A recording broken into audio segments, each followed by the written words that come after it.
Now, on that story, the death toll in the cholera outbreak has risen to 15, with Gauteng being the worst hit.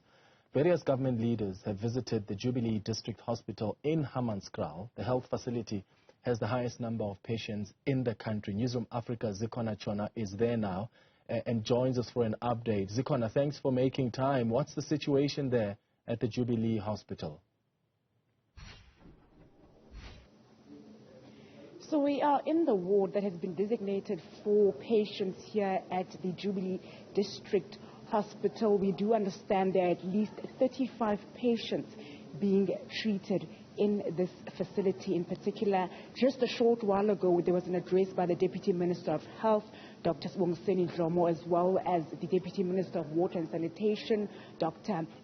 David Mahlobo, just telling people, giving people an update with regards to government's response to the outbreak, saying that there will be a command center erected at this particular facility because of the high number of patients that are being treated here. In total, across the country, throughout the various provinces, there are at least 41 patients that are currently receiving treatment at various hospitals for the outbreak. So this is the ward at this healthcare facility. A short while ago, those various leaders did take a walkabout at the center. We have spoken to some patients who are currently receiving treatment here, just to talk about the symptoms they felt and also just their reaction in terms of the water problems that they are facing in their communities.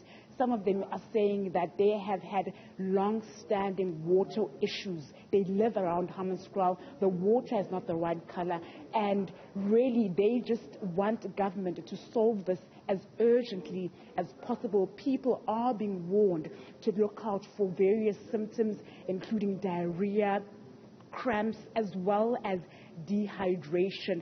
Dr. Newzroom, who is the Deputy Minister of Health, did say that any patients who present themselves at any of the public health care facilities with those symptoms, particularly dehydration, should be treated for cholera so that the response can be faster and so that people's lives are able to be saved.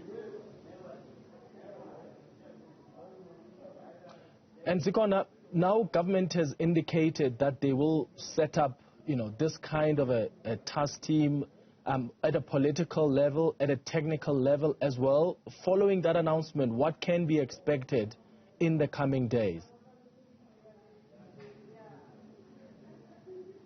So in the coming days, they're saying they are setting up the task team command center to collaborate their response to this outbreak, saying that they want to ensure that all government departments are responding at the same pace, that all government departments are on board with regards to what it is that exactly needs to be done. There are families that have lost loved ones and will need social support, social workers to be on the ground for counseling. There are patients who are receiving health care treatment at hospitals, and they're not doing well, even mentally. So they want to bring in as many government departments as possible that can help ease the stress on people, ease the stress on families, ease the stress on patients. But most importantly is, when is government going to address the water issues here in Hammanskraal? We know that the Human Rights Commission back in 2019 said the water here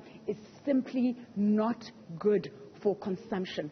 So in the coming days, as government responds to this, it will be very interesting to hear how they plan to fast-track their response to the water problem here, given that it's now taken the loss of life for them to feel or deem it necessary to come on the ground and interact with people and be at a healthcare facility where people are dying. No.